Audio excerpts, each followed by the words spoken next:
우아하고 품격 있는 일상교육의 모든 것, 라이프스타일 교육TV 김은영입니다. 오늘 마침 엄마 병원 입원하셔서 간병하러 왔는데 엑스레이실 앞에 포브스 코리아 2018년 8월호가 있는데 굉장히 재미있는 기획기사가 있네요. 오만과 겸손 사이, 여기를 한번 같이 읽어보도록 하죠. 굉장히 유익한 메시지들이 많이 있어서 여러분과 함께 나누고자 합니다. 읽어볼게요. 누구도 상상하지 못했던 사업을 과감히 실행해 성공시키는 기업가의 얘기는 우리의 가슴을 뜨게 한다. 손 마사요시, 한국면 송정의 소프트뱅크 회장의 창업이라는 유명하다. 1981년 소프트뱅크를 창업한 손 회장은 허름한 창고 안에서 귤 상자를 단상 삼아 직원 2명에게 세계 디지털 혁명을 이끌어 30년 뒤 1조 원 매출을 올리겠다고 연설했다. 언뜻 허황되게 들리는 손 회장의 선언에 두 직원은 회사를 떠났다. 그럼에도 손 회장은 뜻을 굽히지 않고 자신의 길을 갔고 그 결과 오늘날의 소프트뱅크를 일궈냈다. 주변의 시선에 아랑곳하지 않고 자기 고집을 끝까지 밀어붙이는 자신감과 열정은 때로 손 회장처럼 위대한 기업을 일으키는 밑바탕이 되기도 하지만 이는 아주 소수의 사례에 불과하다. 대다수의 경우 과도한 자신감, 즉 오만은 개인과 조직 모두를 파멸로 몰아넣는 씨앗이 되고 만다. 지금까지도 많은 연구자가 리더의 오만을 판별해내기 위해 고민하고 있는 이유다. 여러분, 우리 엄마 코고는 소리 약간 들렸죠? 지금 잠깐 잠드셨어요. 저도 이 오만한 사람 중에 지나친 자신감을 가진 사람 중에 하나인데 정말 배울 게 있는 그러한 기사인 것 같아요. 자, 그러면 겸손으로 오만 교정할 때 최고 성과, 겸손으로 오만을 교정할 때 최고의 성과가 난다라는 부분이네요. 오원 브래들리 미국 브리검영 대학 교수가 이끄는 연구진은 CEO 206명, 고위 경영자 518명, 중간관리자 645명을 대상으로 자아도취 성향이 강하고 오만한 지도자와 겸손한 지도자가 이끄는 조직의 생산성을 서로 비교했다. 오만한 지도자가 이끄는 조직이 가장 비효율적인 것으로 나타났다. 이 조직에서 직원들은 인터넷 서핑을 하거나 휴식 시간을 길게 가지면서 일을 덜하는 모습을 보였다. 겸손한 지도자가 이끄는 조직은 그보다는 효율적이었지만 그 차이가 아주 크지는 않았다. 연구 결과 가장 높은 효율성을 이끌어낸 지도자는 오만과 겸손을 모두 지닌 사람이었다. 브래들리 교수는 자아도취적인 동시에 겸손한 지도자란 말은 모순처럼 여겨질 수도 있다면서도 우리의 연구 결과를 보면 상반돼 보이는 이 두 성격이 한 사람 안에 공존할 수 있으며 이 성격들이 서로 상호작용을 하면서 더 긍정적인 결과를 일으킨다는 점을 보여준다며 오만과 겸손을 모두 갖춘 CEO는 사회화된 카리스마를 발휘하며 혁신적인 문화를 촉진하고 실제 혁신을 이뤄내는 경향이 있다고 설명했다. 또 브래들리 교수는 자아도취적인 지도자도 오만을 겸손으로 교정하면 직원들에게 좋은 영향을 미칠 수 있다고 덧붙였다. 구이 응우 후이 프랑스 인사이드 경영대학원 교수는 오만과 겸손은 음과 양 같은 상보적 존재라며 오만이 더 높은 곳을 노릴 수 있는 자신감을 심어주지만 겸손한 행동 없이는 성공을 이루기 어렵다고 말했다. 후이 교수는 오만한 사람이 달성하기 어려운 비전을 열정적으로 추구하며 실현하는 데 탁월하다면서도 그들이 대안을 무시하고 난관을 얕잡아보며 다른 사람을 자기 성공의 도구로 사용한다는 단점을 지녔다고 지적했다. 이와 달리 겸손한 사람은 자신의 약점이 무엇인지를 파악하고 다른 사람과 협력하는 데 능하다. 즉, 오만과 겸손을 함께 지닌 지도자는 남들이 상상하지 못하는 대담한 비전을 추구하는 동시에 이를 실현하기 위해 다른 사람의 의견에 귀를 기울일 줄 아는 사람을 말한다. 애덤 그랜트 미국 펜실베니아대 와튼스쿨 교수는 자아도취적이면서 겸손한 지도자는 원대한 야망을 가졌으면서도 그 야망을 자신의 권리로 여기지 않고 자신의 약점을 인정하며 이를 극복하기 위해 노력하는 사람이라고 설명했다.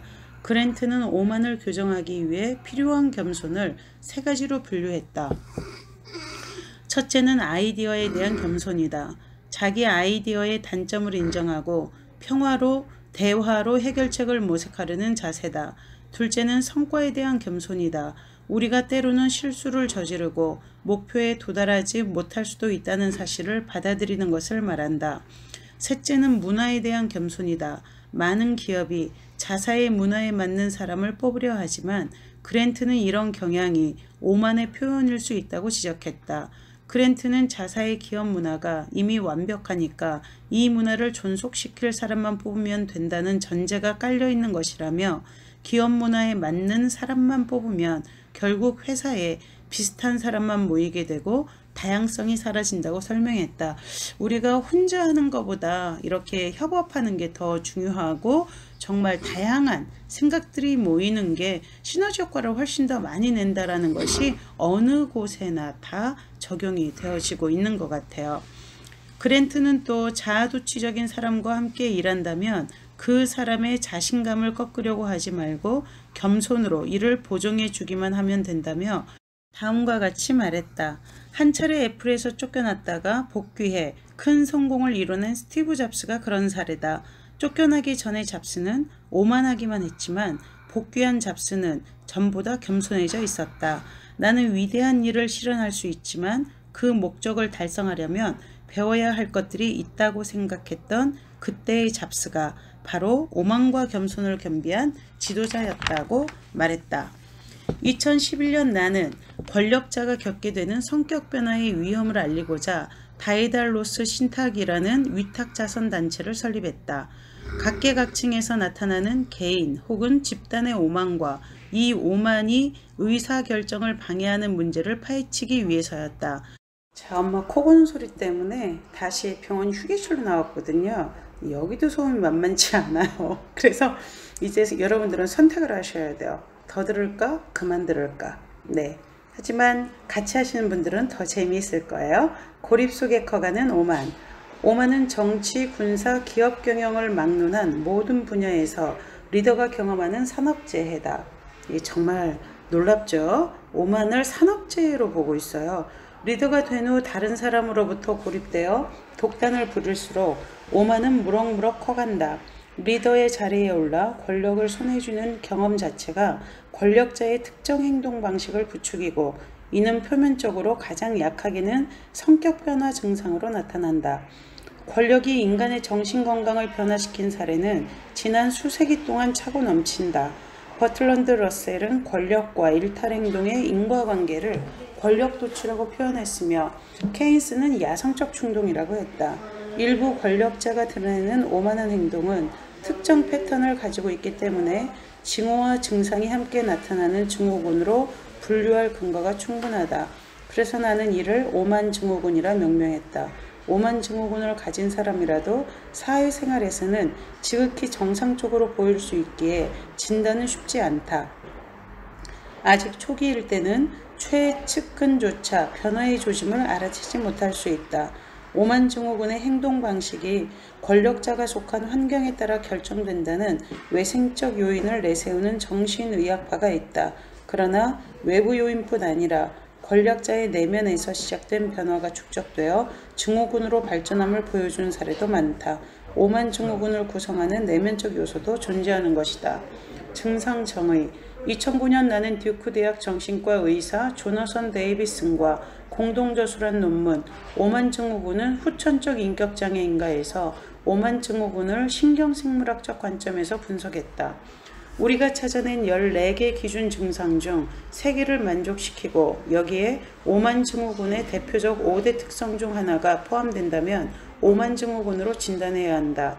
이제는 오만 증후군이 후천적 인격장애, 인격장애 분류는 정신의학에서의 힘을 잃어가는 추세이지만 라기보다 후천적 성격 특성이라고 생각한다. 오만, 즉 휴브리스는 인간이 권좌에 앉은 후 얻게 되는 성격적 특성으로 일정 기간 권력을 휘두른 후 모습을 드러내며 권력을 잃으면 증상도 점차 사라진다. 상당한 권력 집중, 개인의 권력 행사에 대한 견제부재, 권력기관의 지속이 오만 증후군을 촉발하는 주요 외부적 요인이다. 재계에서 오만 가설은 1986년 기업합병과 인수, 경영권 인수 행동을 연구한 리처드 롤이 처음 제시했다. 롤이 내세운 가설은 기업 인수에서 거품이 형성되는 원인으로 오만 증후군에 걸린 리더를 지적하는 기업 경영인 연구에서 가장 많이 언급된다. 저는 이 기업의 CEO도 아닌데 어쩌다 오만 증후군이 되었을까요? 지나친 자신감. 이렇게 시끄러운 병원에서도 녹음을 감행하고 있는 이 오만은 무엇일까요? 자, 내가 틀릴 리 없다는 자기 과신. 만프레드 캐치드 브리스는 저서 권력 중독 중 리더십의 오만을 논한 장에서 도미니크 스트로스칸 IMF 전 총재를 예로 들어 이렇게 설명한다. 오만, 그리고 이와 결부된 자기 과신은 자신을 구속하는 족쇄가 된다.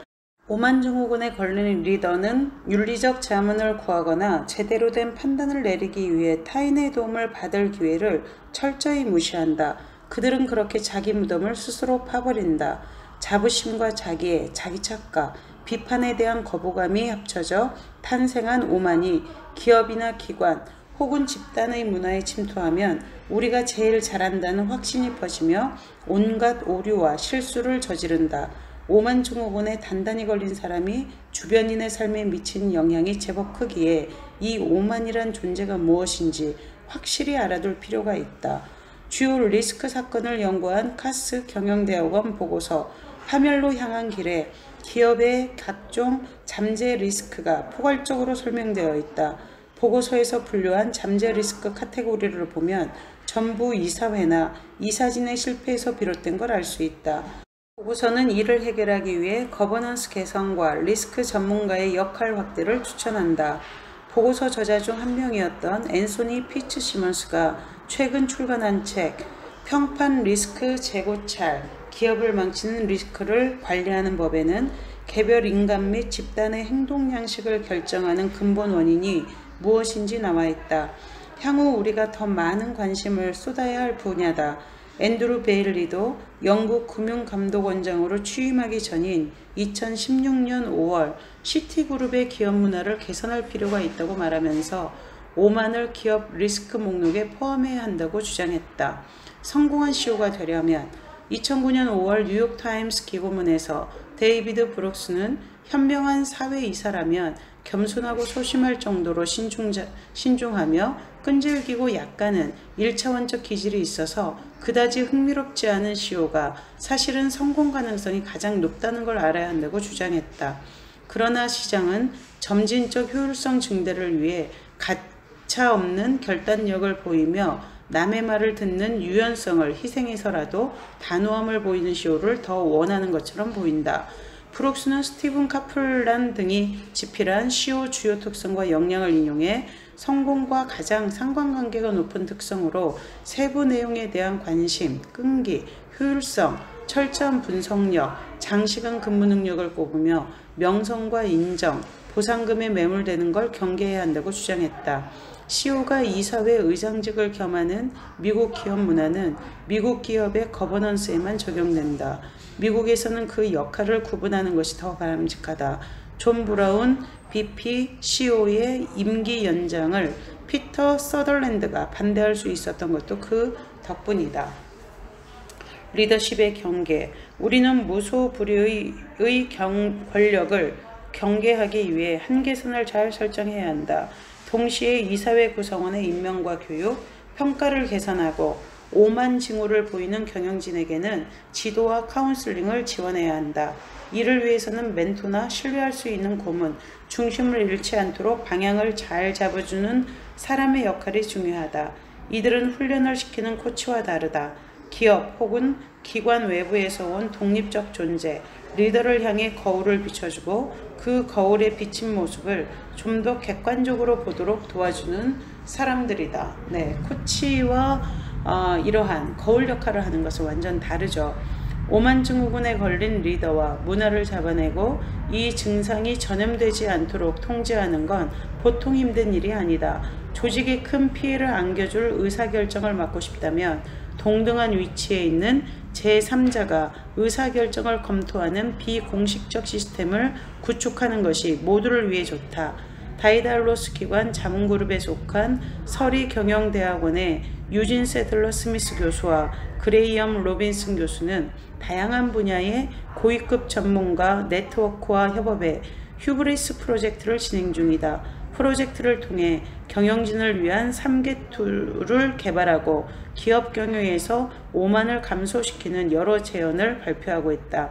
휴브리스 프로젝트는 오만을 치료하는 오만 방지 도구 개발을 위한 시작점이다. 오만 방지 도구 개발. 이들이 제안한 도구는 이사회의 권한 강화, 초기 신호 포착, CO의 고립을 깨고 현실 감각 일깨우기 등으로 구성되어 있다. 툴킷에 대한 자세한 내용은 다이달로스 기관 홈페이지에서 볼 수 있다 했습니다. 이 글을 쓰신 분이 데이비드 오원인데요. 이분은 그 다이달로스 트러스트 설립자이자 신경의학 전문가이고 영국 외무장관, 보건장관 등을 역임한 분이시네요. 이 기사는 영국 거버넌스의 준법감시 잡지에서 먼저 게재되었던 것을 이 포브스지 2018년 8월호에 다시 실은 글인데 굉장히 많은 깨달음과 배움을 주는 글이네요. 특히 저도 지나친 자존감, 지나친 자신감, 바로 오만을 가진 사람 중에 하나인데 정말 배움은 끝이 없다라는 생각을 다시 하게 하는 글이었습니다. 여러분 오늘 재미있고 유익하셨나요? 오만과 겸손 사이에서 자, 구독, 좋아요 눌러주시고 이 좋은 이야기를 여러분 지인들 그리고 또 더 많은 사람과 공유해 주셔서 우리가 좀 더 좋은 세상을 만들어 나가는데 그리고 우리 자신이 좀 더 성장하는데 씨앗이 되었으면 좋겠습니다. 감사합니다. 바이.